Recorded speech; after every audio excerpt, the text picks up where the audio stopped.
Mind should be limited to only one thing, that is the breath. Become one with your own normal, natural, easy, soft, simple, tender, peaceful, tranquil breath, my dear friends. No Rama, no Krishna, no Buddha, no Jesus. Only your breath.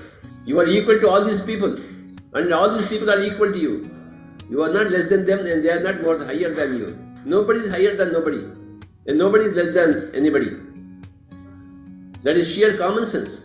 Spirituality gives you equality, and equality is the highest quality. Equality is paradise. Non-equality is hell. Everybody is equal to you. Every Tirumular is equal to you. You are equal to every Tirumular. I am equal to Kartikeyanji. I am Kartikeyanji is equal to me.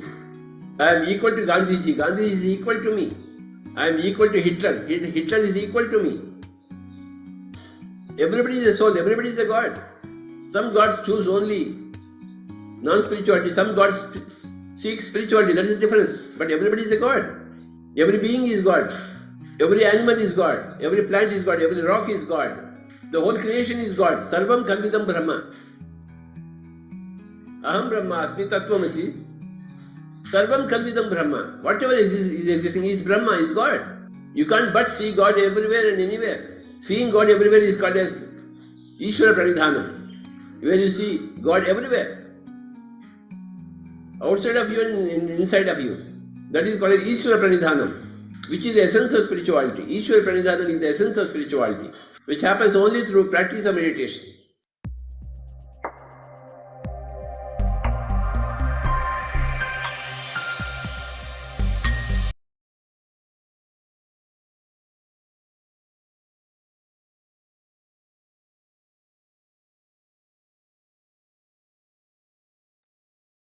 Happy morning, great afternoon, and beautiful evening, dear masters and friends. Welcome to day 34 of Presence program. Yesterday, we learned from Chandra sir about the six spiritual laws: law of consciousness, law of incarnation, law of cause and effect, laws, law of constant progression, law of yoga and meditation, and law of infinity.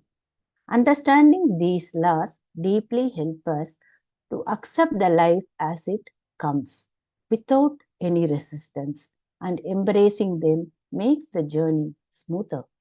Now we will hear another powerful wisdom session from Sri Sai Kripa Sagar, a great teacher and a master. Welcome you, sir. And a brief introduction about Sai, sir. Welcome, sir. Thank you. Dr. Sai Kripa Sagar is an accomplished technology business leader and a long-time meditator. He held the position of Vice President, Digital Engineering at the global IT services company, Cognizant, till recently. Sai was instrumental in establishing several new technology practices there. In his career of 30 years in the IT services industry, Sai has held several roles from developer to software architect to business leader and has worked in India, North America, UK, and Europe.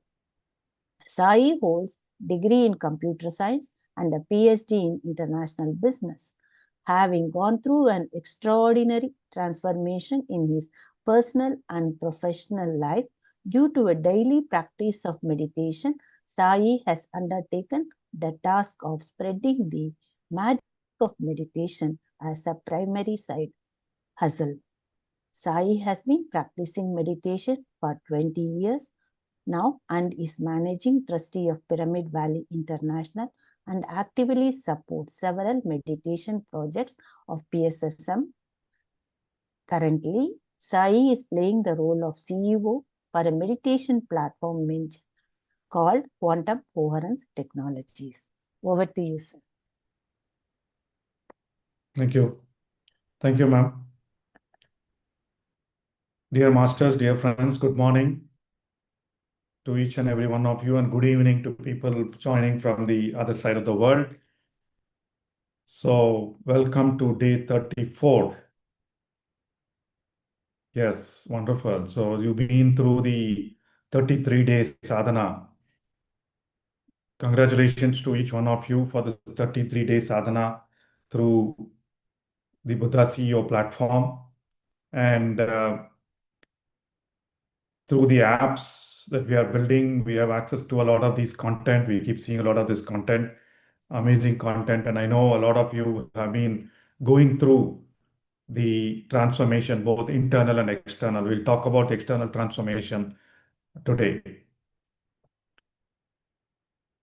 So one of the key benefits most of us have found, especially myself, Chandra sir, Rakesh sir, Jayashree madam, a lot of us who are from the corporates, one of the big impact of meditation, probably a little bit on the health, but for us, most of the benefits of meditation has been on our performance at work, performance in the workplace. So we realized the benefit. We found how meditation helps us in our everyday performance at work, and then became teachers and coaches. So we are teachers more from the marketplace or the boardrooms rather than from the mountains, like most of the books, most of the meditators have been, or most of the gurus have been. We will talk about how meditation plays an important role in improving our capacity to perform. I know you heard a lot of sessions on the physical quotient, on the emotional intelligence, right? And then on the intellectual quotient, then we have spiritual quotient, and then I think Chandra sir covered the spiritual laws. We will touch upon a little bit of that and how do we take that in a palatable form to corporates. For us, meditation has improved performance by silencing the mind chatter, improving creativity, improving spontaneity, and of course, helping us with a lot of synchronicities at work as well as at personal life. How do we take meditation to corporates? That is going to be the key topic or theme for today's session. Obviously, the corporates need a science-backed manner, which is what all the science that you've seen definitely helps, forms a backbone to it. And corporates need a way of measuring performance improvement due to meditation. How does it happen? So we built a framework. We'll talk about that framework called mindful intelligence. And it's basically packaging whatever you've learned in a form that is useful and palatable or digestible by the corporate audience. And through that, what is the kind of leadership changes, leadership improvements that meditation brings is what we will learn. So, and one of the goals of the Buddha CEO Quantum Foundation is also to build mindful CEOs, build CEOs with elevated consciousness who take decisions with an elevated level of awareness. Not just the skills, but also consciousness and awareness plays a very important role in leadership. When I say leadership, it's not just about corporates. It's about inner leadership. It's about leadership at home, leadership at an organization, leadership at workplace, leadership leading a particular initiative, or even how do I volunteer for certain activities, right? So we will listen to that. We will learn a bit more, and then also kind of have a talk, guest leader sharing from another corporate leader. All right. So with that, let's dive into the meditation practice for today, following which we will talk about mindful intelligence.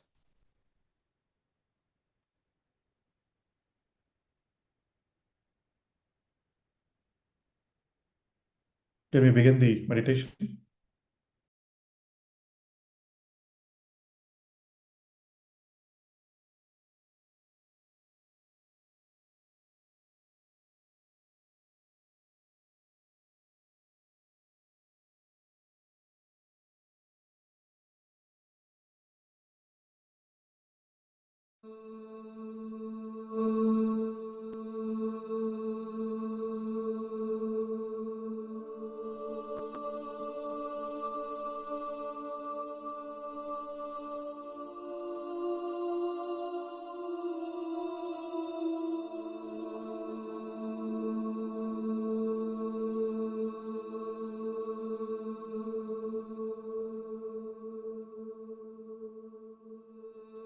Dear friends, dear masters,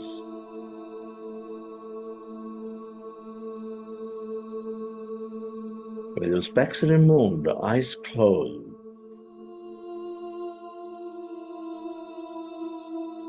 keep your hands on your chest area.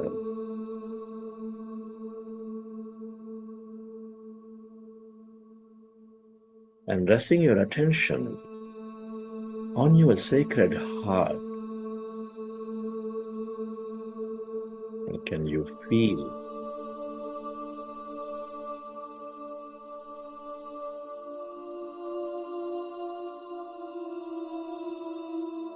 your beautiful heart? Feel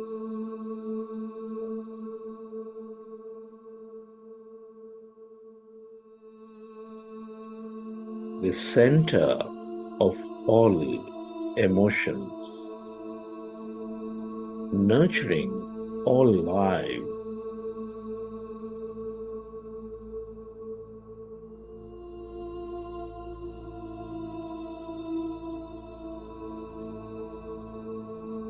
With its higher vibration of love, compassion, kindness, gratitude.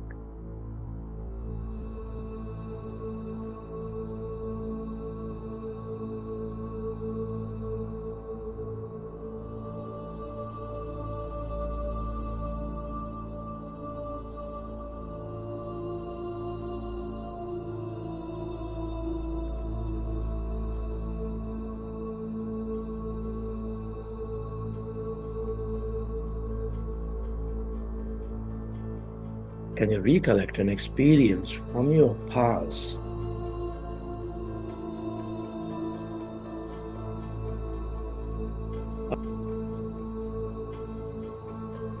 Or simply imagine to be living an experience of higher emotions of love, deep joy, gratitude.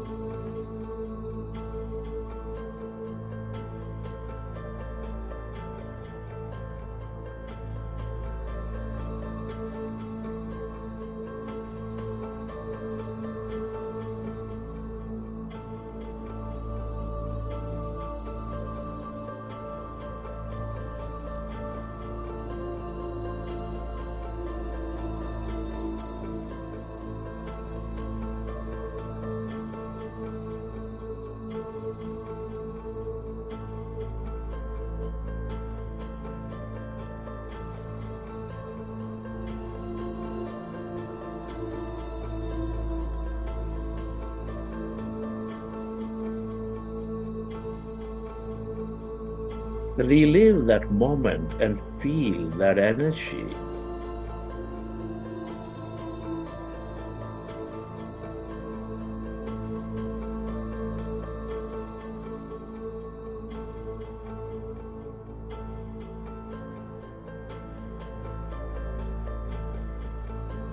The more you experience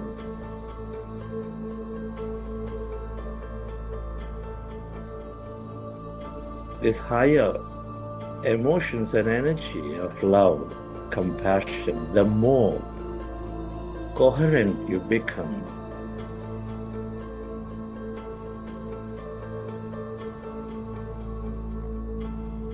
With all things and everyone.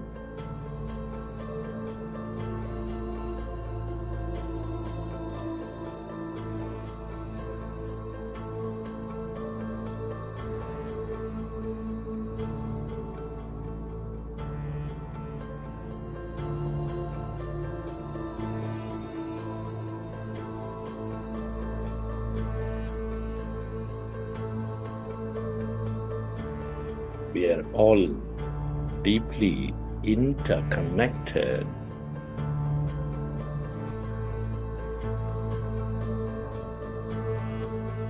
Deep inside, we are specks of energy connected to each other. Allow yourself to direct this energy, to spread this energy to everyone and everything on this planet, to help them elevate themselves. Where your attention goes, there your energy flows. Feel.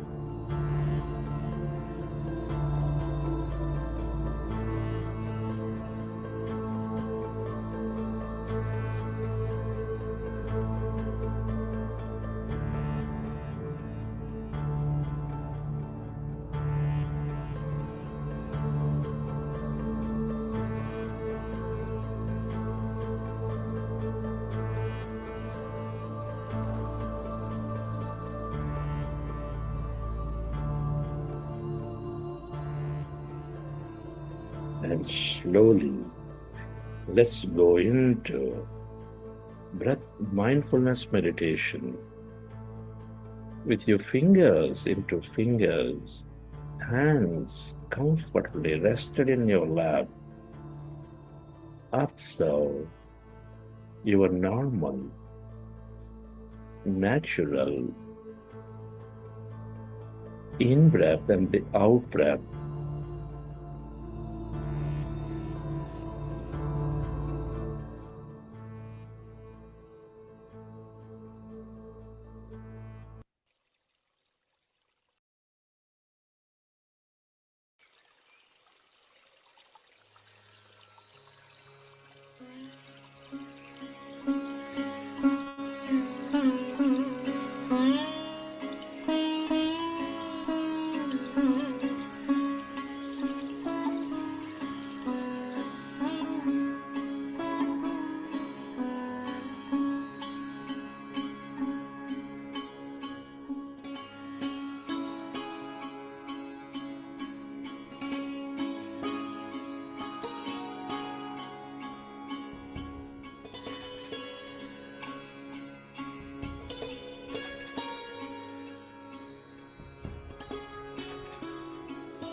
We are going into powerful group meditation, dear friends.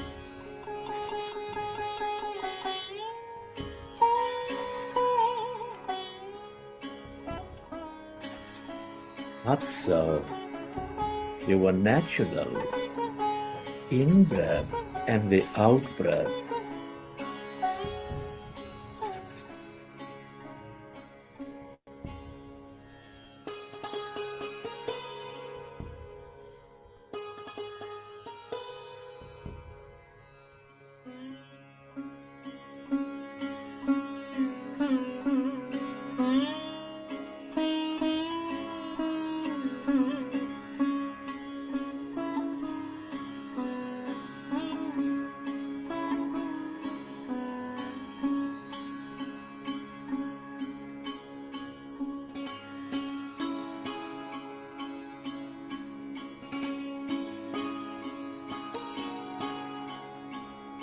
When you observe your breath,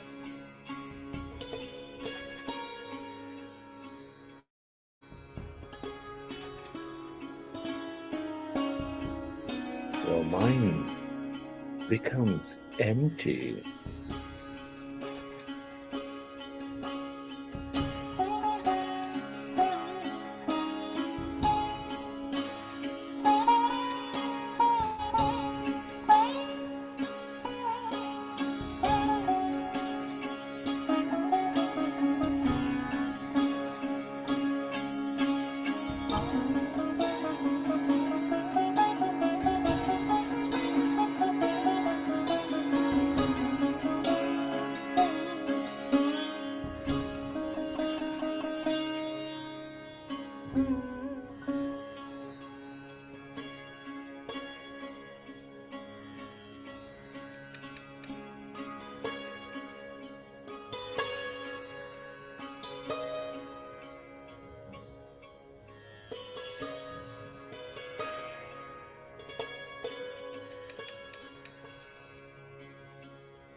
The mind is becoming empty. We experience greater emptiness. That calmness inside of you, all around you.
It is natural to have thought.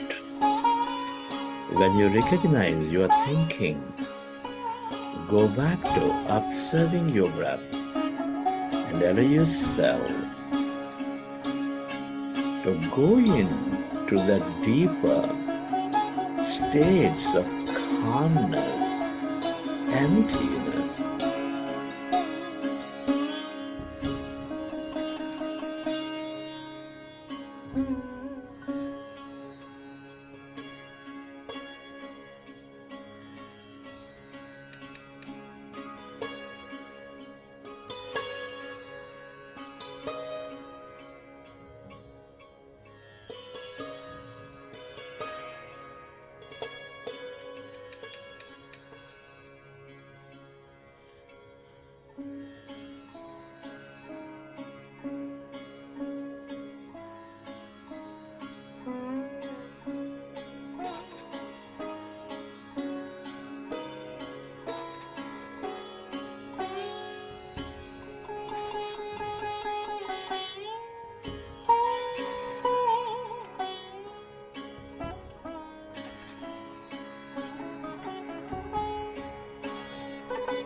As the mind is becoming empty, all that liberated energy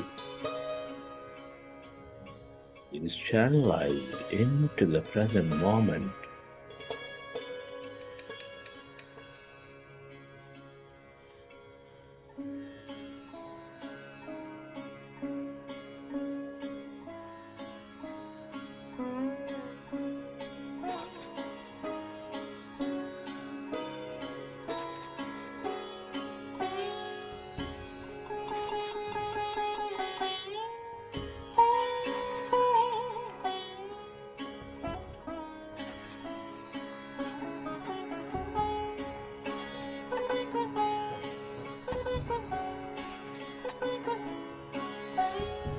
Your body begins to function at its natural best.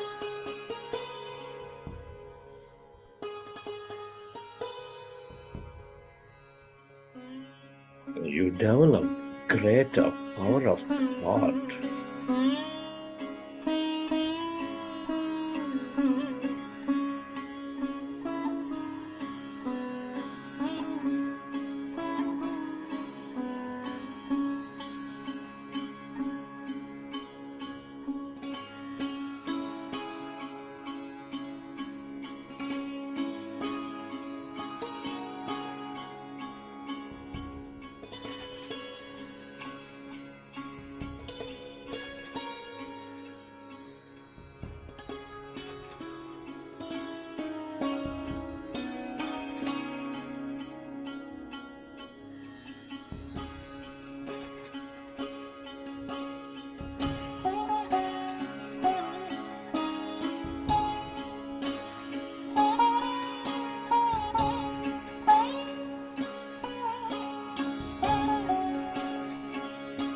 into your breath and allow yourself to experience that emptiness, calmness inside of you, all around you.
Become aware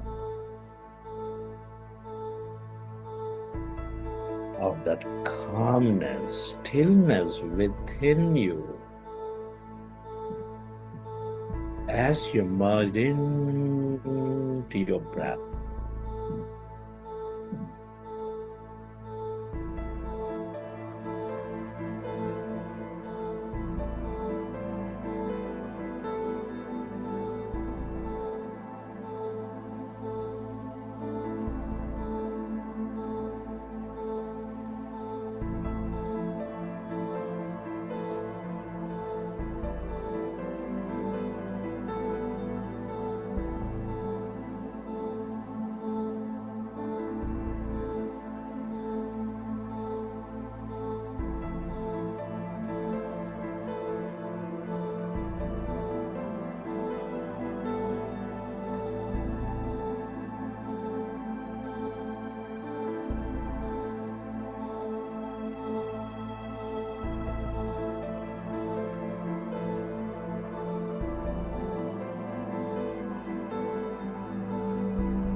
All emptiness is energy.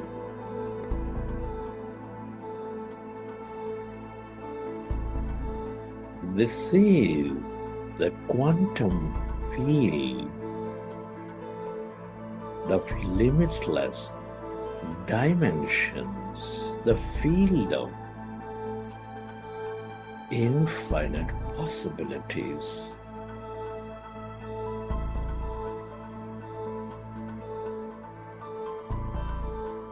The more you are with it,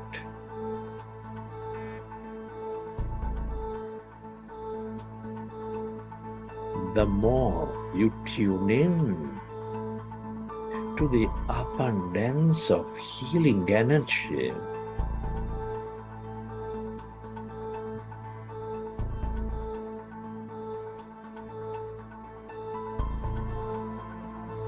empowerment energy,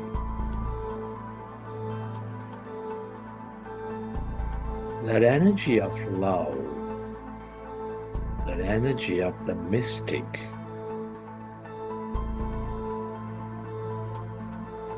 of whatever you can become aware of.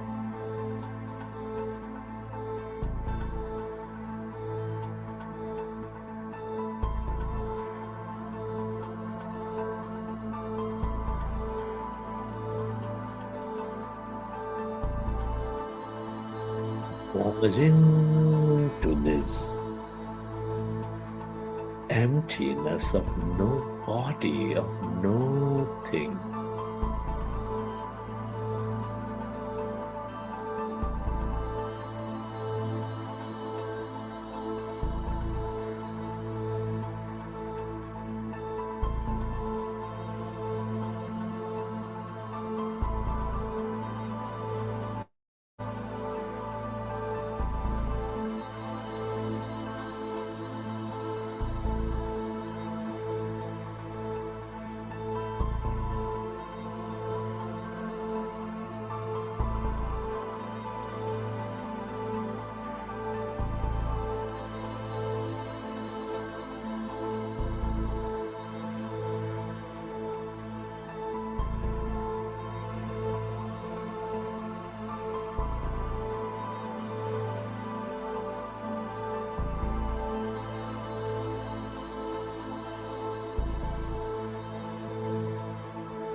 Less matter, more emptiness and energy.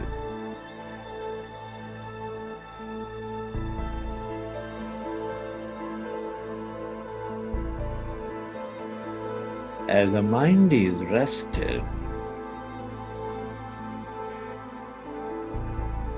you move away from this matter, your body. You experience that emptiness, energy, the feel of all connection, the field of all wisdom.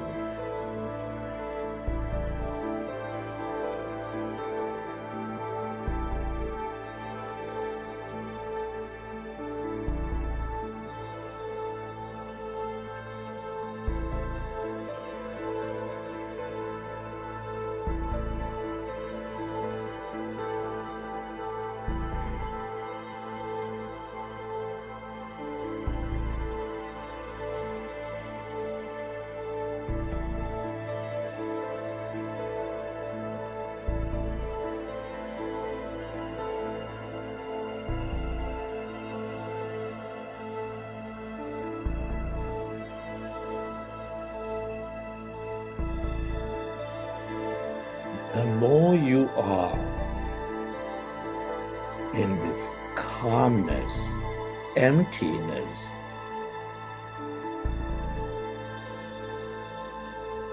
the more insightful you become, the more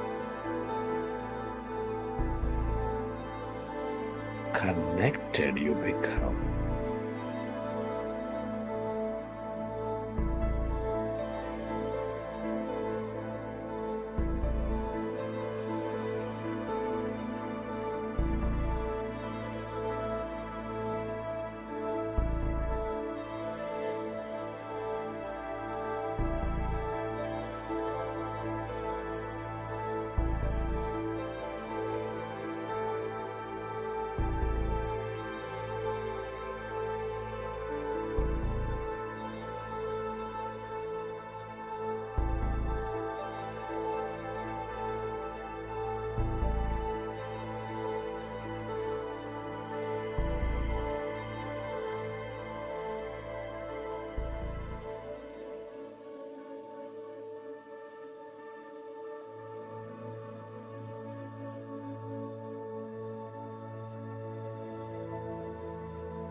Merge into the emptiness of yourself,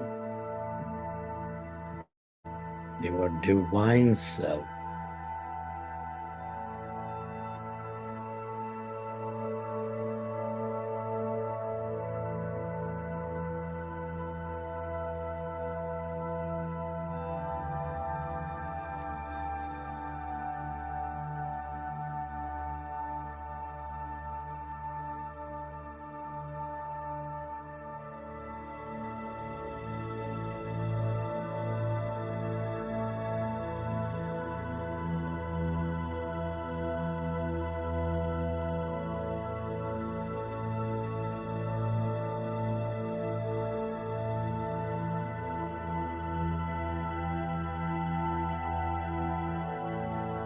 Receive your greater mind, that awareness.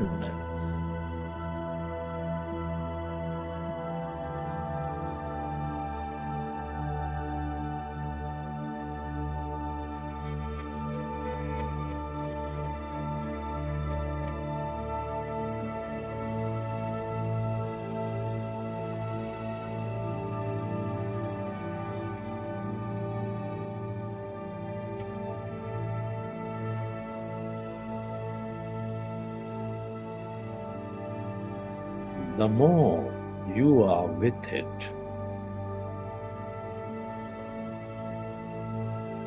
the more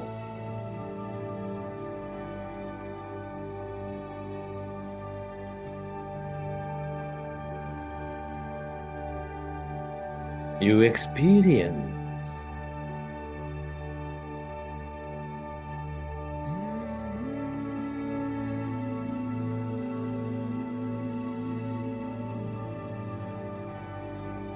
your intuitive intelligence.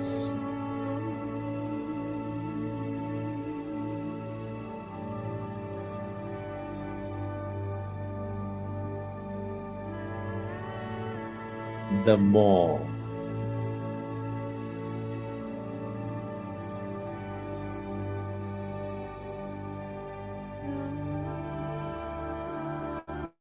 you develop that acceptance,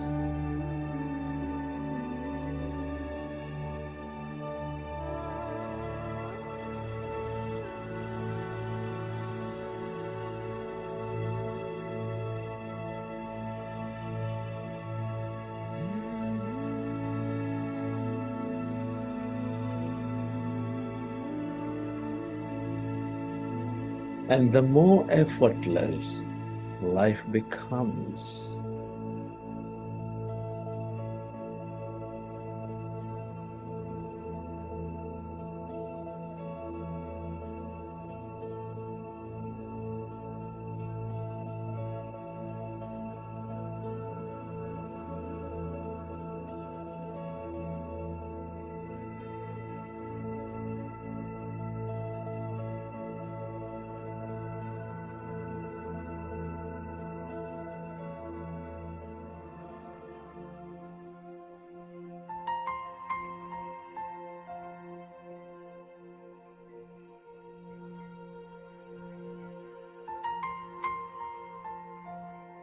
Friends, it's truly a privilege to be experiencing this life, to be exploring consciousness for a greater life at this time of history. Many are not so blessed. Can you express gratitude to everything and to everyone? Be grateful to this intelligent universe.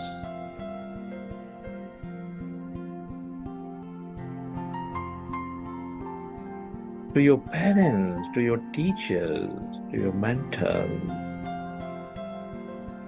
Deep gratitude to yourself, to your body.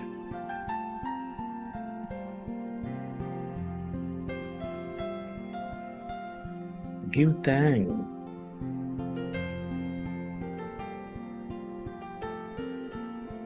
to this nature, the mineral kingdom, the plant kingdom, the animal kingdom.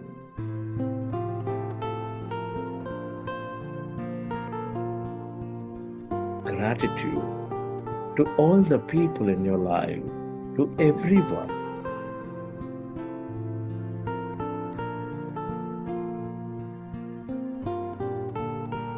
To everything, the technology, the system, the companies, the governments.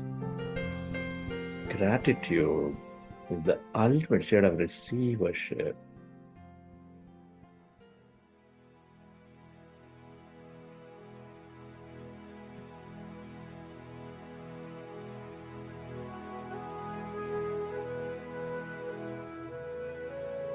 Recollect your experiences from the session,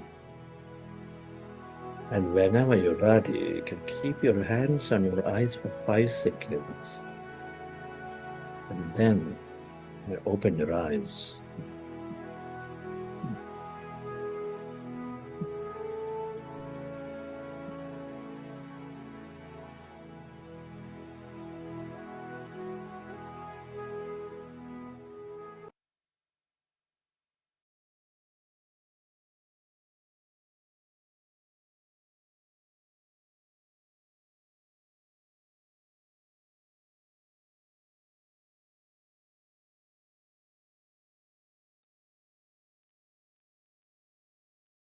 Welcome back, friends.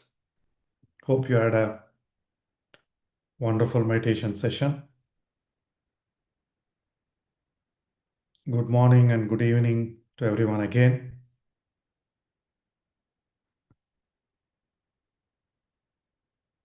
So all of us have been through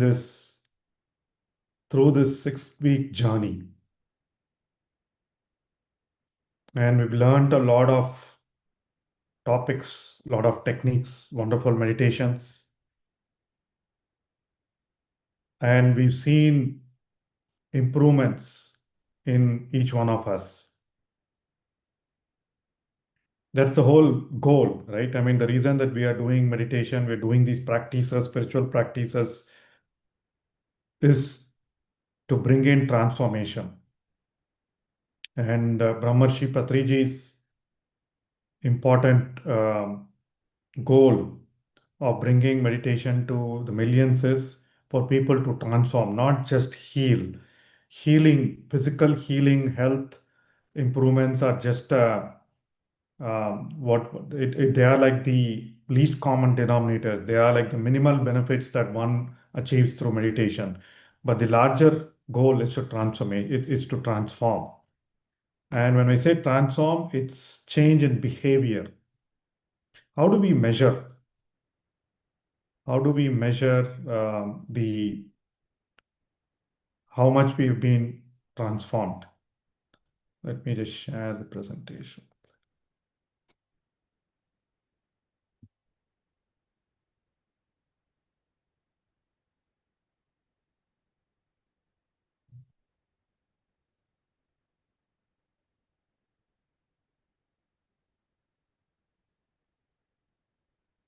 So how do we see how much have I transformed? There should be some progress. There should be some kind of a measure in terms of the progress that we made due to meditation,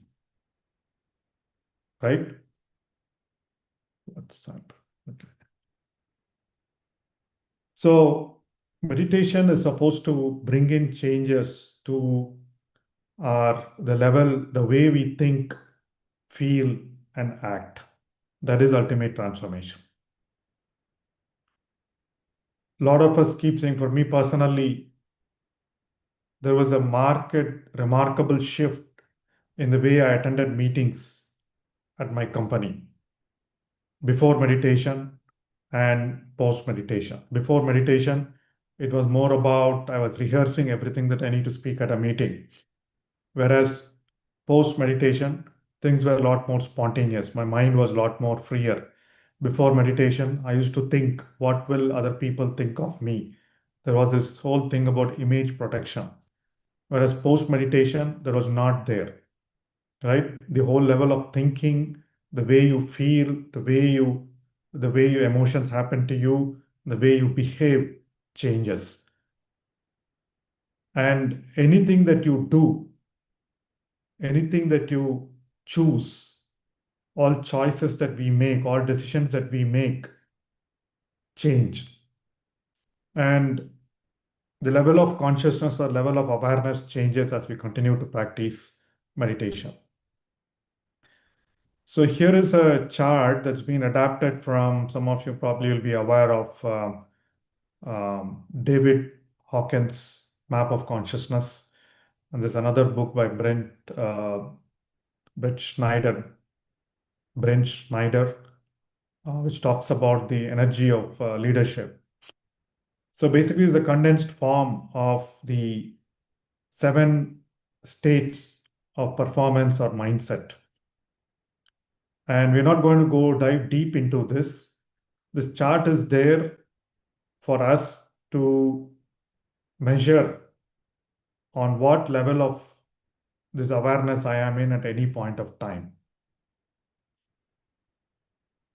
When we speak to corporates, when we speak about performance, again, this could be performance of a student, not necessarily of a corporate, performance of a student, performance of a homemaker, performance of as a son, as a father, right? Or it could be performance as a colleague, performance as a boss. So it could be anything. From what level of mental, emotional, and behavioral sophistication am I taking decisions? Am I acting? Is what this provides you a wonderful chart. So at lower levels of awareness, most of us who are attending this program, I'm sure, are not here, right? Not in the red zone. So whereas you will see people who are still thinking about how life is happening to them, who who feel themselves the victim of life. So they are all in that survival state or struggle state. We'll talk a little bit more about it. And then there is this zone 2, where most of us would be operating from, happy and productive. And the performance at work, everyday performance will be happy and productive, right? And where do we intend to go through these practices of meditation and mindfulness? Is more about heart centered. Again, we just started with the heart elevation meditation today as well. So it's about peak performance without stress, and that is what excellence mean. We all keep talking about excellence through meditation. What is excellence? Excellence is nothing but peak performance, excellent quality without stress, without the pressure, without having to work too hard in the sense not too smart, right? So, and then that is the level, this is the level a lot of us envision, a lot of us feel synchronicities, feel extraordinary outcomes. All of us mostly operate in zone 1 or 2, and then at peak, periodically we dip into zone 3. And as we continue our practice of meditation through wisdom and mindfulness and all that, so we spend more time here. And I'm sure a lot of you have also seen synchronicities happen. That is because when the moment that you are aware of the synchronicities, that is the time when you are in that level, in that zone of 3.0. And all spiritual practices talk about how it's very, when you need to accomplish work or success comes at a cost when we are at the lower levels of awareness, right? We have to force ourselves to do it. We have to undergo a lot of stress to achieve success at the lower levels of awareness. Whereas at higher levels of awareness or higher levels of consciousness, life flows. Life flows through us, right? Things happen magically. In fact, quite a lot of times when I used to tell Patriji about some magical incidents, things that have happened either at Pyramid Valley or in my life, and he just used to smile. Later, I came to know, as through a lot of wisdom and insights, that life is supposed to be magical. We are supposed to be operating at higher levels of consciousness, but unfortunately, we are dragged we are dragged into the lower levels of consciousness due to people around us, due to the education, due to the situations around us, and of course lack of wisdom, right? We don't see things clearly, and this whole course allows us to kind of move up one notch. If you look at it, the bottom, the red zone is basically the area of low performance. The blue zone is more about the productive performance, and then the purple zone is where it is about the peak performance, right? And these are the 3 performance mindset zones we talk to corporates. And there is research that has been done on corporate professionals and leaders on how much they are in each of those zones. There is a book published that's called Elevated Leadership, right, which talks about the research, which says 64% of adults operate in mindset zone 2.0, right, which is more about the surviving mindset, where their needs are primarily about safety, comfort, and belonging, right? And then they fear being unsafe, fear being uncomfortable. They don't want to step out of their comfort zone, right? And then they have this victim feeling, and then sometimes they don't care about what is happening outside. All they care is whether they are safe or not.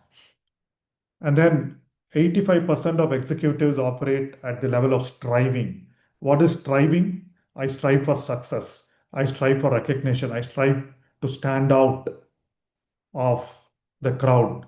So I fear losing face. I fear being stuck. I fear falling behind. I fear what other people tell of me. So I always need to be shown in a bright, wonderful, shiny light. Here, I think things happen by me, right? I am the one to make things successful.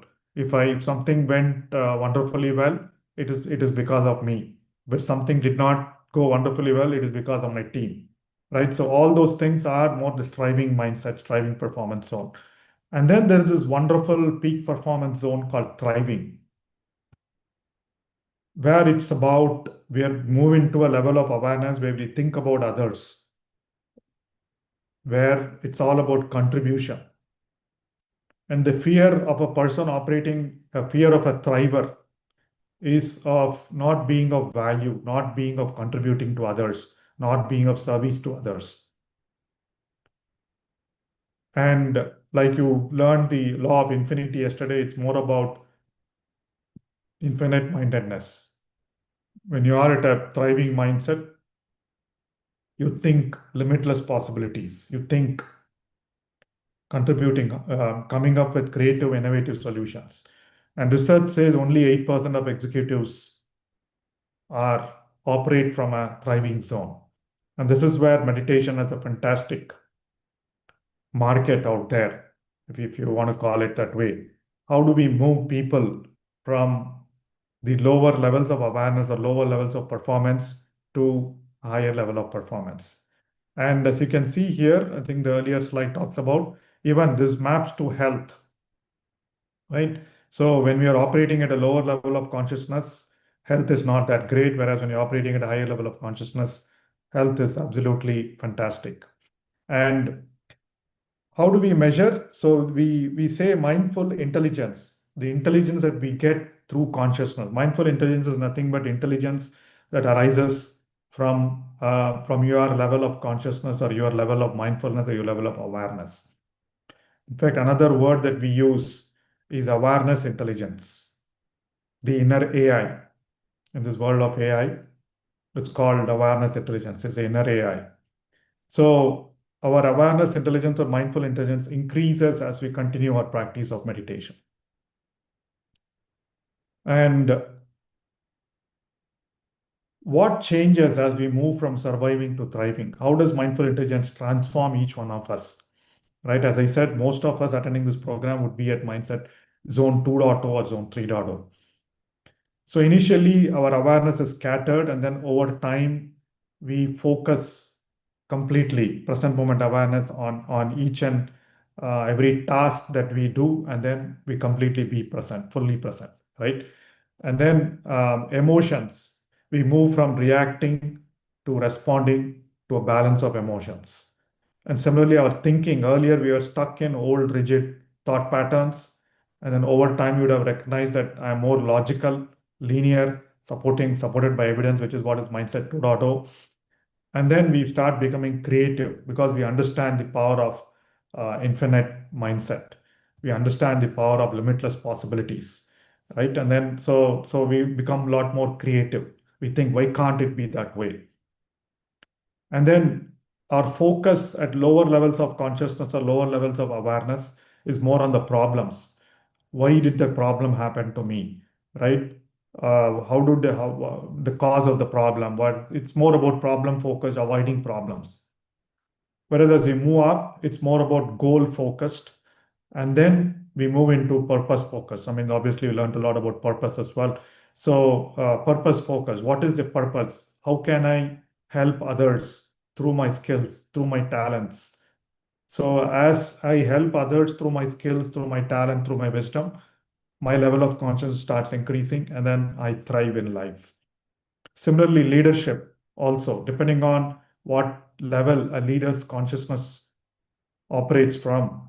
So he's either defensive, he always wants to protect his territory, right? So that is more the defensive kind of leader. You'll see that all these happen in corporates today.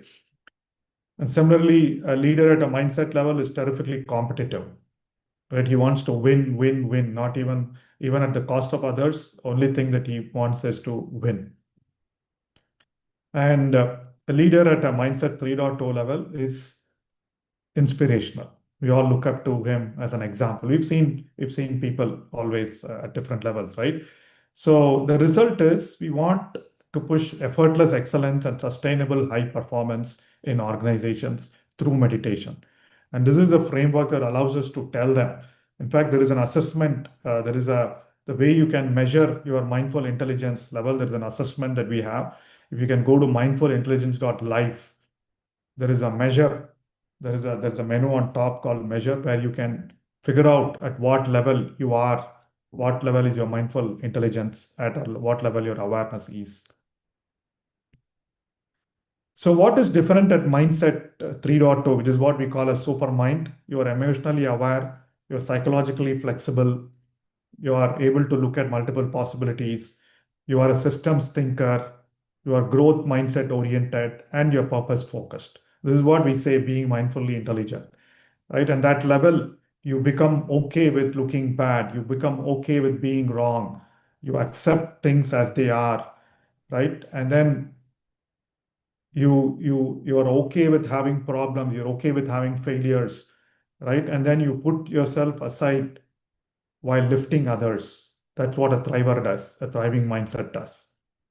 So this is what are the qualities or capabilities of a super mind or a mindset 3.0 person, which is what we packaged into something called mindful intelligence. So when we talk about mindful intelligence, there are these 5 attributes that get enhanced again through the practices of meditation and mindfulness. We'll see that.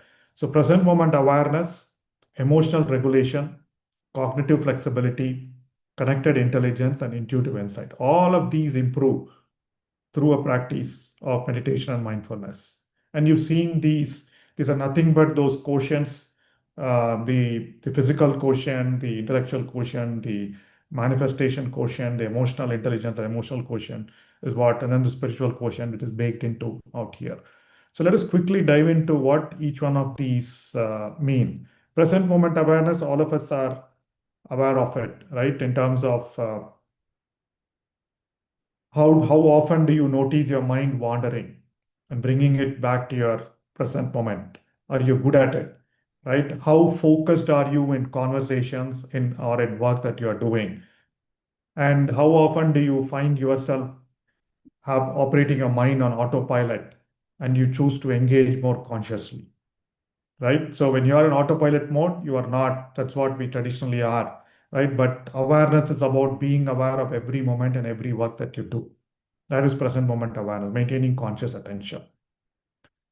So the second one is emotional regulation. How often are you feeling yourself emotionally overwhelmed? Are you able to recognize an emotion just before it turns into a reaction? How often are you staying calm and centered during stressful and challenging situations? Right? It's about responding rather than reacting. So that's a level of awareness. This is what emotional intelligence, you must have gone through those sessions, right? It's about being self-aware. It's about being self-regulated. It's about choosing the response that you want to do. So this is emotional regulation. And then cognitive flexibility. You must have heard about limiting beliefs, how our thinking gets constrained due to limiting beliefs, how our thinking gets constrained due to lack of wisdom. Cognitive flexibility is about in every situation, am I able to shift to a different perspective, question assumptions, right? Question limiting beliefs, looking at multiple perspectives, right? So the way you measure cognitive flexibility is, am I considering multiple perspectives before solving a problem, before taking important decisions, right? Do I question my assumptions? Do I question the approaches that I or my team or someone is bringing to me? And do I generate creative solutions when facing challenging problems? It's very easy to go to a tried and tested solution to a problem when you're faced with a challenging situation, right? So, but cognitive flexibility allows you to absorb that particular moment and then look at multiple options, come up with novel solutions. So that's cognitive flexibility. Again, the science of meditation tells you that meditation pulls you out of that mindset, that fixed mindset, to a growth mindset, to an open mindset. And the fourth attribute that meditation develops is connected intelligence. You must have heard about oneness, law of connectedness. Everything is connected. We are all energy. We're all connected through energy frequencies, right? So similarly, in everything that we do at work or in decisions that we make and choices that we make, am I connecting the dots? Am I looking for patterns and connections rather than treating issues as isolated incidents? Whenever I do something, am I thinking about how do my actions affect other people and situations? Could be as simple as parking your vehicle in a public place. Am I parking it the right way so that it doesn't affect or impact other people, which is very essential? And then am I addressing root causes rather than just managing symptoms? Right? Meditation allows you to look at things through the right lenses rather than the colored lenses of my assumptions and beliefs, or isolatedness or separatedness, right? So connected intelligence is about bringing that empathy, bringing that connection, bringing that oneness to every situation that we do. And this is what in corporate language we talk about systems thinking, where you see at patterns, you look at conflicting KPI, you look at feedback loops, and then take a decision, right? All these become normal. These are not like people don't need to undergo training to do that. When we go through this practice of meditation, it happens automatically. And then the last attribute is intuitive insight. And we also learned through the practice of meditation, we are able to sense what our body tells when we have to take a decision, right? In fact, I personally have made use of my intuition in taking quite a few business decisions at my earlier employer. Very similar. I mean, you want to plan a vacation, you want to do a particular presentation, automatically things fall in place. You get inputs. The only thing is we have to be at a level of awareness saying that these are inputs that the universe is helping me with to help me make a right decision, right? Intuitive insights. Again, looking at all these are again not separate. All these 5 attributes build on one top of another and then help you kind of get to that mindset of thriving, move you out of the surviving and striving mindset, right? So those are all the 5 attributes of mindful intelligence that we measure, and we tell that, okay, you are at this level, you are at the level of striving. And then if you looked at the first chart, there are 7 mindset performance levels under each of those zones, and we tell you you are more working from ego-centric level of consciousness. You have to move to a heart-centric level of consciousness. So this is the framework that we want to do, right? And how do we develop mindful intelligence? How do we develop these 5 attributes? Right? For most of you, it is probably all of you know, we've been practicing this the last few weeks. Meditation is the master practice. Wisdom, learning and integrating it with what we do. It develops understanding, it develops discernment. It gives us some rationale in terms of what we have to do or why we are doing. And meditation enhances mindfulness. Tomorrow is the topic. We'll talk more about mindfulness. And we are going through some visualization practices as part of manifestation as well. So it's about imagining a future state, feeling a future state, feeling a future goal achieved, right, in your current state. And then, of course, the feeling of gratitude that allows us to, that's an important part of manifestation. And you must have seen the science behind it. This is another thing that we talk about as part of the mindful intelligence framework. So we all know with meditation, the amygdala shrinks. That's what emotional intelligence talked about, right? And the prefrontal cortex, our executive function of the brain, it gets activated. Insula gets activated. Your memory gets a lot more spontaneous, right? Your posterior cingulate, your self-awareness get enhanced. So there are different parts of the brain changes that happen through meditation, right? And you're able to be, there are this whole default mode network, DMN, which kind of silences absolutely, rumination stops, and meditation allows your brain to work more coherently, allowing your left and right brains to be working simultaneously so that you are a lot more open to intuitive insights instead of just taking purely decisions based on data or past beliefs, right? Which is again very important to leadership. And as you also know, there are lots of science behind gratitude and visualization. So gratitude, as we start with heart elevation most of the days, it increases dopamine and serotonin. It strengthens the neural pathway for positivity, right? It improves immune function. There are a lot of studies that talk about it. Similarly, visualization, your brain, you must have heard a lot of research studies that Chandra sir talks about in terms of how people just visualized a certain thing happening from their past or from the future, and that resulted in changes in their body physiology, right? And athletes use visualization very often, accelerate skill mastery, and then mindfulness, whatever we meditation that we are doing extends to increased awareness, increased calmness of mind, and helps us regulate our emotions during our everyday life, and wisdom development as well, integrates all learning. Wisdom kind of integrates all learning, right?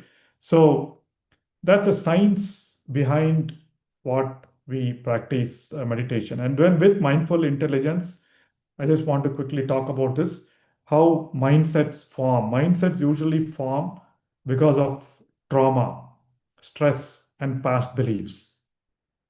If you are at a particular mindset, it is because of past trauma. Trauma doesn't need to be very serious situations. It could be just about what will other people think of me. If you keep on repeating that every time, it translates, the physiology changes just the same way as you think some traumatic incident happens, right? And stress and past beliefs, because of trauma, stress, and past beliefs, your body and mind get dissociated, and your thinking gets disintegrated, and you start reading information the wrong way, and our window of tolerance shrinks, and we are not able to take stress beyond a particular point of time. We burst out and things like that, right?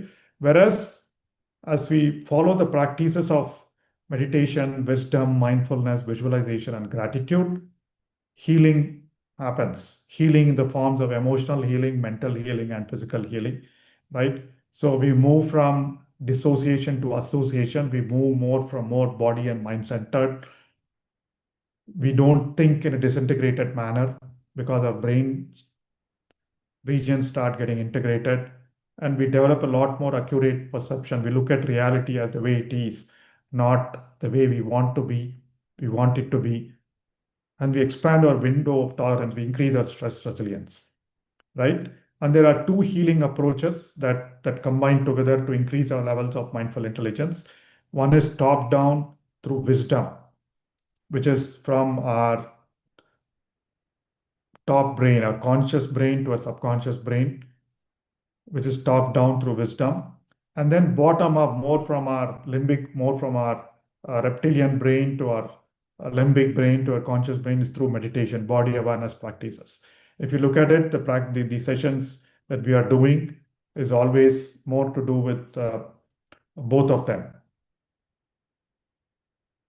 So we use wisdom as well as everyday meditation, mindfulness, heart elevation, all those practices. Both of them combined together, top down and bottom up combined together, to bring about the changes in our consciousness and changes in our awareness. All right.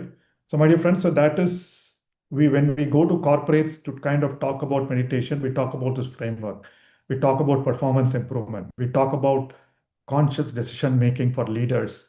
We talk about, of course, stress reducers. I mean, typically today corporates know meditation as a tool for relieving stress or removal stress, right?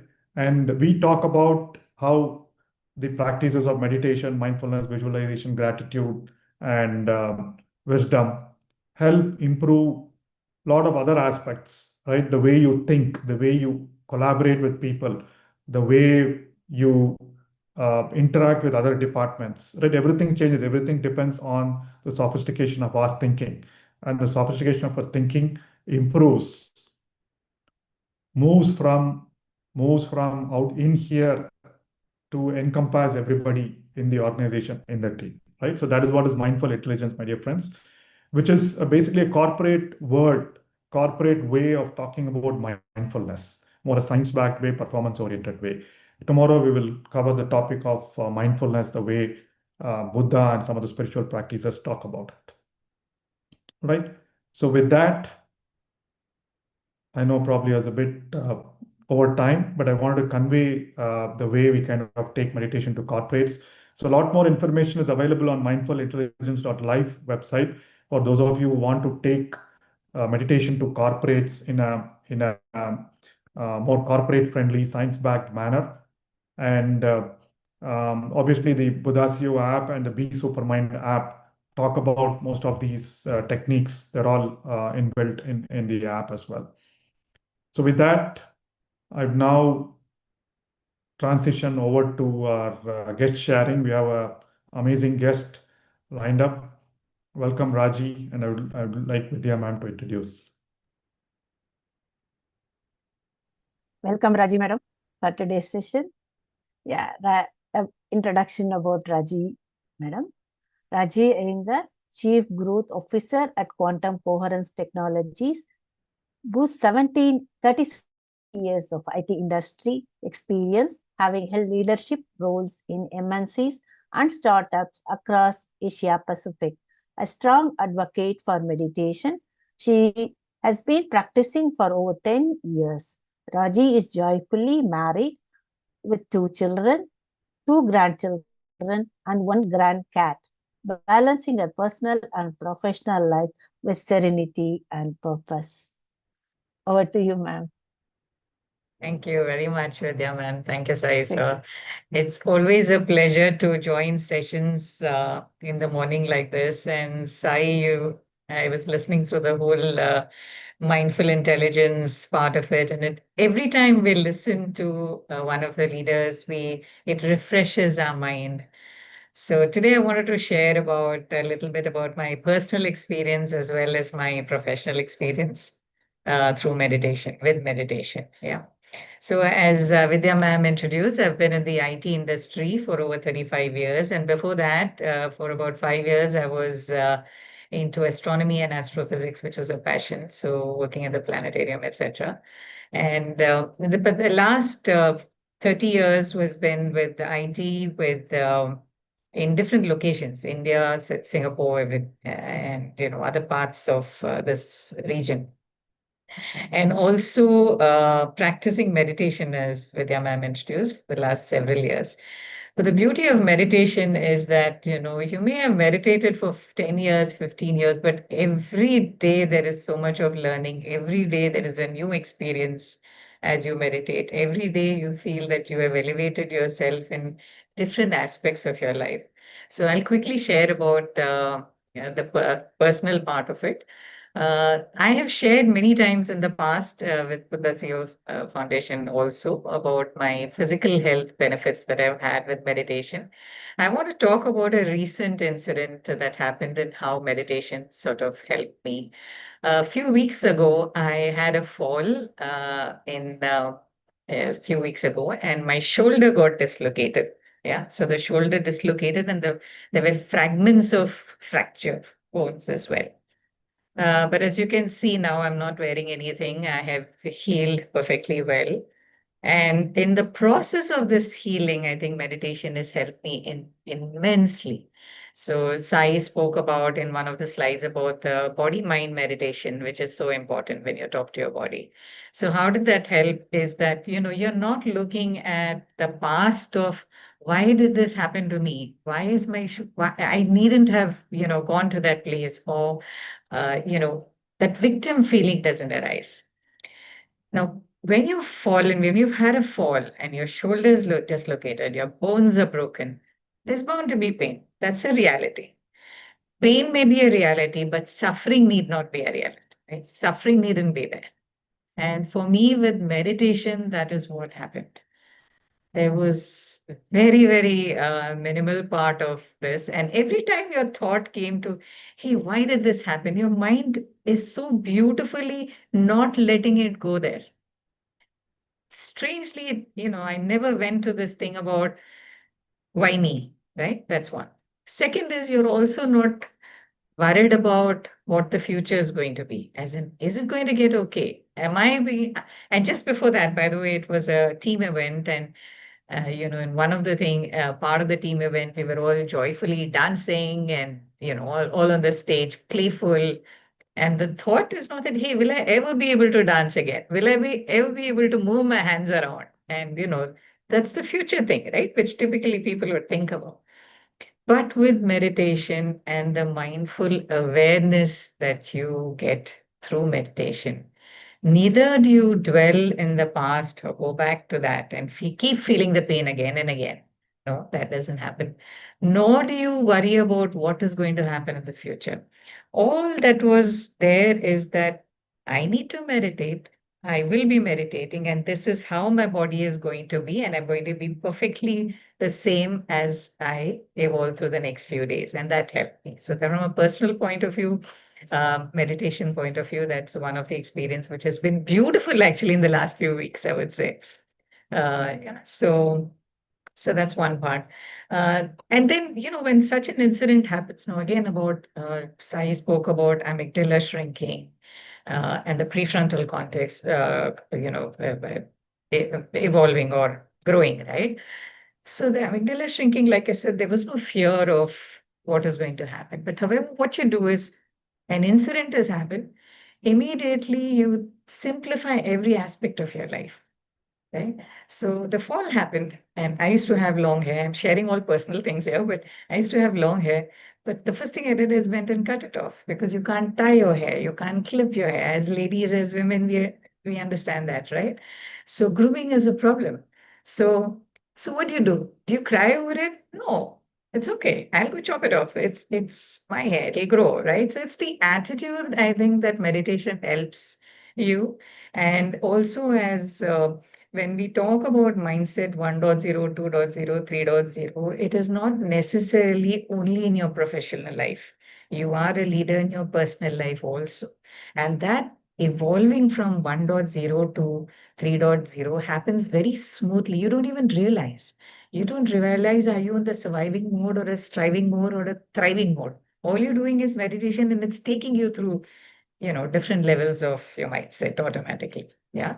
So that was that. So there was no, so simplify that, simplify the clothes that you're going to wear. Okay, I need to wear, I can't lift my hand and wear clothes. So all these little things automatically come to you. The ideas come to you about how you're going to lead your life, right? So that's the personal aspect of it.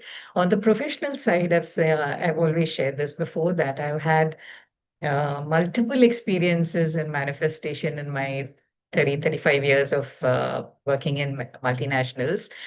In multinationals, as all of us know, it's a highly matrixed organization.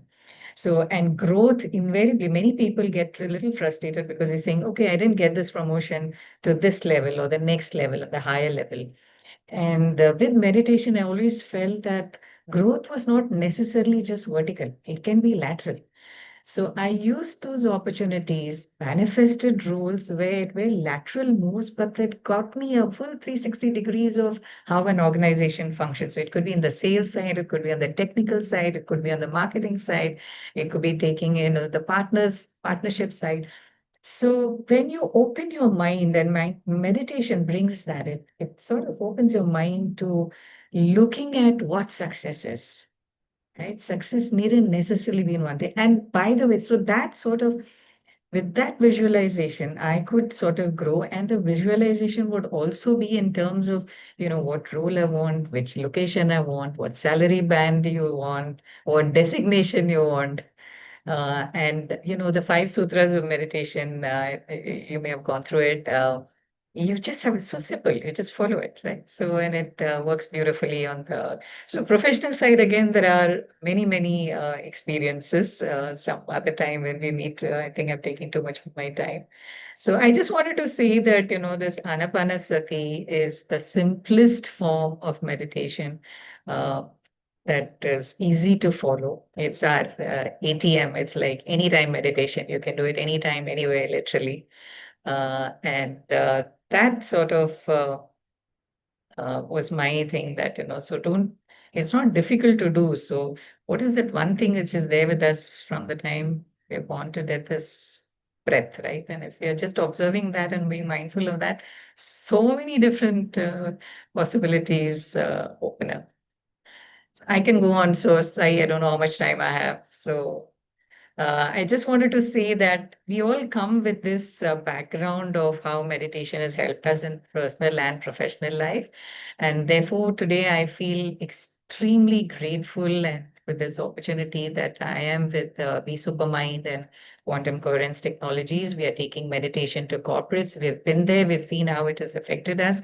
So we want to bring in this to others who are in the workplace and make sure that, whether they're growing in their personal life, professional life, and how stress doesn't cascade from office. Invariably, we've seen that, right? There is something somebody has said in your office and it bothers you, and you carry that stress, you bring it on to the road and the road rage and fighting on the road or parking spot, those kind of things. And then you're taking it home. It enters your door, it affects your relationship with the closest people, the people who care about you, but you're snapping at them when you come back home, right? So all this, we have seen that meditation sort of takes away all this. So we are very sincere and with great sincerity and zealousness, we are taking this to corporate to make sure that all of us can, feel happy about going to work. And they say Monday morning blues, right? Most people who go into work like, oh God, it's Monday, I have to get to work. So if you want to bust that, yeah, you should feel very happy. I'm going to go to work. It's Monday. So the energy comes in, right? So the fear goes away, the boringness goes away, the stress goes away, and you take pride in going. So personally, very, very happy to take the Supermind to corporates. So if any of you have, you want to connect back with us, do let us know. December 21st is declared as World Meditation Day by UN. So maybe are taking this to corporates to see what they can do for their organization as well. Wonderful. Thank you. Thank you, Raji ma'am. I mean, Thank you. glad, fortunate to be working with you alongside spreading this, Wonderful. doing this seva of taking meditation to corporates. And I know you're a passionate ambassador of meditation, and I've seen you go through this healing through the last few weeks, right? And the spirit that you had, I mean, absolutely. I mean, I can attest to whatever you said. The spirit that you took, this whole healing, being on every meeting, not missing any day's meeting, even though you had your arm in a sling, right? And of course, I've also heard you talk about how you got the position, the title, the salary band that you wanted in one of your earlier engagements, right? So very inspiring. And as always, I think your story and obviously the energy, I don't know, some of you may not feel it, but working with Raji ma'am, you get that enthusiasm. She always breathes and carries that enthusiasm to everyone. And I've seen that time and again, not only just me, but I've seen with Chandra, Rakesh, and the rest of the team as well. So thank you. Thanks for joining us. Thanks for being here to take join the mission of taking meditation globally to all the corporates, right? I'm sure very soon we'll all be sharing a lot of success stories on that, right? Thank you. And thank you for your presence here as Yeah. well. And Thank you. do we have time for questions, Vidya ma'am, or what is it? Yes, Yes, sir. sir. Yes, sir. So anybody have questions for me or Raji ma'am? We can take it. So what is the website address for mindful intelligence? I'll just type it here. It's mindfulintelligence.life.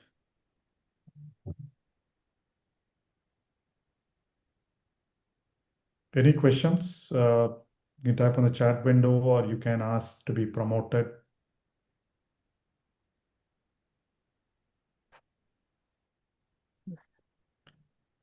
So what we provided with what mindful intelligence talks about is just a framework for you to kind of be what to say, measuring yourself against. Right? Anytime you want to take a important decision, anytime you want to make an important decision, am I in the present moment, right? Am I not responding to my emotions? Am I not reacting to my emotions? Am I considering all possibilities? Am I using the wisdom that everything is infinite, right? And then I'm relying on my intuition or not. So these are the 5 things that help you do that. And every time you take important decisions, you choose things in life. Life is all about making those choices, right? Every time. And Patriji talks about every choice as a consequence, right? And then, like Raji ma'am said, as long as you don't allow your amygdala to dictate what you choose a lot more consciously, right? And that's what, through the wonderful technology of meditation, we're all able to do that more spontaneously rather than having to go through a checklist every time. Okay. For corporate training, yes, please reach out to Raji how to be part of your program for corporate training. So the basic training is the very same as the Buddha CEO coach, and Raji has a program where she tells you how to take it to corporate. So you can reach out to Raji, ma'am.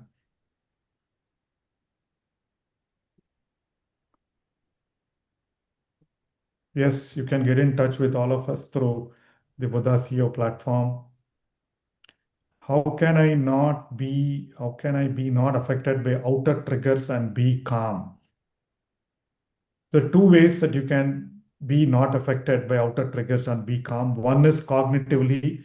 Every time there is a trigger that is happening, you can always stay conscious and not react and respond, stay calm, right? Which is more cognitively, which takes a little bit of amount of work to be done.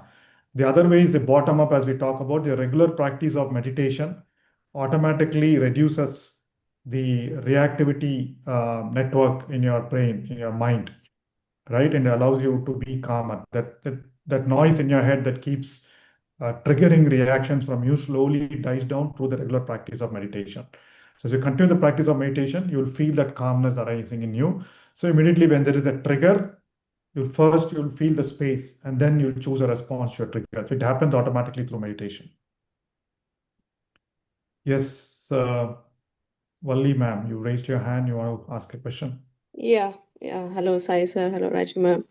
So, Sai sir, I don't know if you remember, last year I had attended silent I do remember. retreat with you, and it brought a made a huge difference to my life, and it helped me to realign my whole thing. I have been with Buddha CEO, attending programs and participating various programs since Feb 2021, and it has transformed in various ways.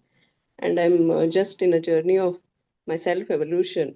And Raji ma'am, I heard you during Ganga program 2021, and the enthusiasm and the influence and inspiration the smile that you have, it still continues to, look the same and feel the same. So it is so inspiring, looking at both of you. And Buddha CEO has done a lot of things to humanity. So I'm also from corporate world, and I tried to influence my team, but I think it was not as successful. But I'm definitely wanting to be part and learn how to do this kind of work or service or take it to corporate, be part of your team. I'm keen. So I just wanted to know how to be involved, not just as a participant, as a contributor. Yeah. Definitely.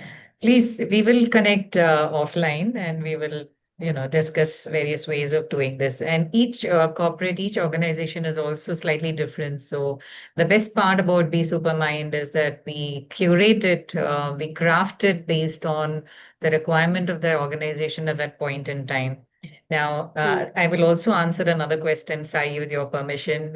There's a question about how to navigate a situation where different people are at different level of consciousness. This is so true. And so it's a very real question. And which is why when we talk about taking meditation to organizations, see, as individuals, we may meditate and we meditate and we are at different energy levels, different levels of consciousness, etc. But the reality is not necessarily in your team. Also, the team members may not be in that situation, right? So while this helps you to navigate the day not going into those negative thoughts and negative way of reacting, etc. But however, how great would it be if your team is also vibrating in that same level and same energy, right? So this Be Supermind that we're taking to corporates is the individual, the group, and then the cross-functional groups, right? The different groups. So somebody in finance may be very tough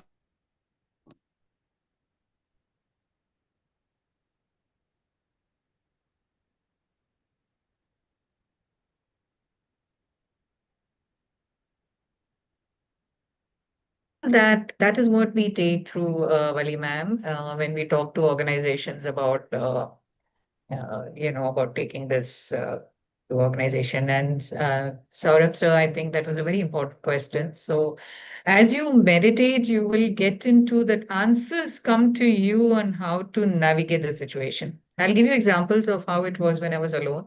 Just 1 minute I'll take. When I was in Singapore, and you are in a leadership position where you're talking to people, there's meetings back to back, your calendar is chock-a-block, right? And in meetings, there is somebody who's saying something just may not make sense to you at that time at all, right? And sometimes, by the way, they're telling you things that, hey, this is not right. Now, your presence or your awareness is always like taking it as criticism, saying that, he's just criticizing me in this meeting. But literally, how your mind evolves into, hey, that's not really a criticism. Maybe this is something that I need to correct. It's a continuum, actually, this meditation thing. It evolves into that. So as you meditate, you will be answering this question later as to, how you navigated these different situations. So initially, it may seem like an obstacle, but, not only do you do it, but you will carry people around you to those levels. Yeah. Yeah. Thank you. It's a structured way, Valli ma'am. So we'll discuss offline and we'll take you through. Yeah, this. sure. Yes. Yeah. Thanks. Yeah, so you can get in touch with us through the WhatsApp groups you're already in. I think Vali ma'am, you can reach out to me. I'll put you in touch with Raji ma'am. And others, Yeah. if anybody wants to get in touch with Raji ma'am or me, you can just leave message my on your number WhatsApp group and they will connect. Yeah. Okay, so I think Raji ma'am answered this question. So there's one more question on the Q&A. I think, Gopi, sir, you raise your hand, you can talk. Hi. Thank you so much, Sai sir and Raji ma'am. So it's a wonderful session, as always. So I have a quick question regarding the manifestation. You said, like you are able to get a specific position, specific salary, specific location. So what's your suggestion here? I'm also doing a Chandra Sar's meditation, including the manifestation 5-step 1. So doing that once a day is enough, or is there any specific things I need to visualize? Any suggestions here? Appreciate it. Okay. So Sai will add more to that, but from my experience, like I said, the 5 sutras of meditation, one is its single pointedness. That one pointedness is very important on what you're looking at. 2 is definitely even this point about open to immense possibilities, right? The rest of it about, don't question. So these 2 things you start with. And for me, it was not about doing it once a day or twice a day. It was there all the time. So now if you look at an example of the designation part, what I used to do is actually make my old designation card. I used to, I used to call it as the position that I wanted. For example, if I want a general manager position, I would strike off and write general manager. And I'm looking at it when I'm meditating. And that's all that is there in my mind. And you will literally start feeling it in your cells, if I may use those words. So, sir, please continue to practice meditation. I think meditation, it sort of takes you through those things. All these things that we talk about, whether it's manifestation, whether it's walking past limiting beliefs, whether it is, all the different SQ, MQ, and EQ, all that, it all will evolves. So the core thing that I would say is meditation. Just practice that. Again, one more thing about practicing meditation is not necessarily sitting slotting time for meditation. That's great in the initial stages. After that, and maybe with music and all, but after that, you get into a stage again in Singapore. When the day was really bad, I would sit in a bus, in a public bus, and I'm going from one end to the other end of the bus, noisy bus, but you're sitting at the back seat and you're meditating because, it becomes seamless after some time. But initially, just a request is don't give up on the practice. Why are we taking now? By the way, why did we build this app and why are we taking it to corporates? Because every time we present to corporates, Wali ma'am, it's a wow situation. When they listen to us, when Chandra sir, Sai sir, and all are, conducting that, it's a beautiful experience. When you meditate, there's nobody who comes out of it saying it was a bad experience. Most of them will have different experience, but invariably it's a good experience. But we didn't want this to be just a wow experience of one day. So, how do you sustain the practice? That was the key thing. And to sustain the practice of meditation is where we came up with this app and doing it regularly. It's just a tool to help you do this regularly. Yes, Not sure if I absolutely. answered your question, sir. But No, thank you so much. Thank you so much. thanks. Wonderful. So yeah, as Ajimam said, regular practice of meditation. If you're saying 1 hour meditation, if you can do more is better. But most important factors are trust in the process and letting go, right? I mean, as long as you shouldn't have that feeling of what attachment to the result, right? Okay, I need the position. So the way it works is you have this position as a salary band, right? It will be good if I get that, right? And that's it's not the moment you bring in that neediness, that craving comes up, then the process doesn't work, right? So it's about to be good if I get that, and then because of that, how do I feel? I mean, I'll probably be a lot more abundant. I'll be able to help other people and things like that. So that feeling and the Correct. continuous practice of meditation should work fine. No, I'm doing meditation from 4+ years regularly, sir. Every single day I'm doing, and Chandra sir said, no, do it for 3 hours also. I continue to do that also.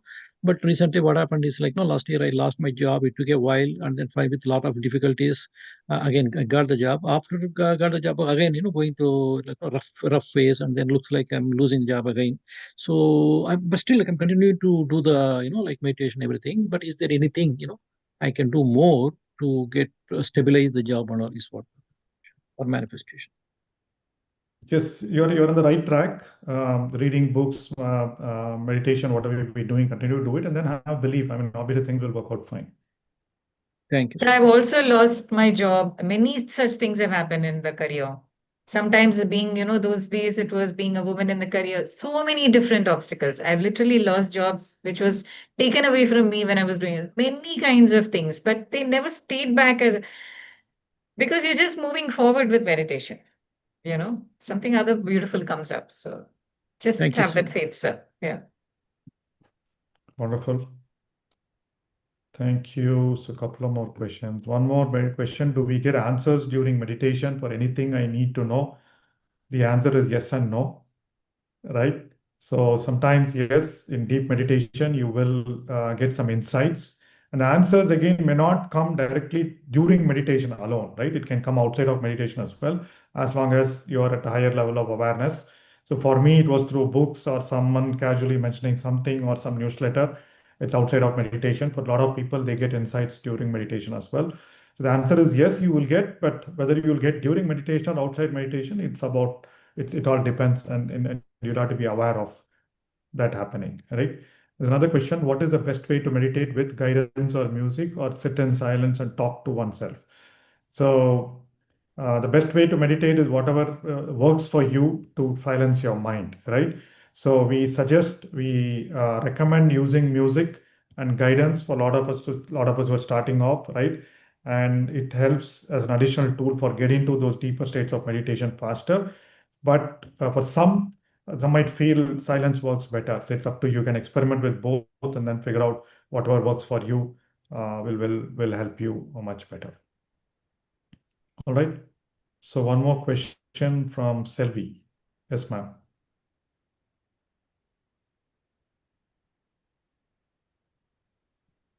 Can you unmute yourself, ma'am, and ask the question? Selvi.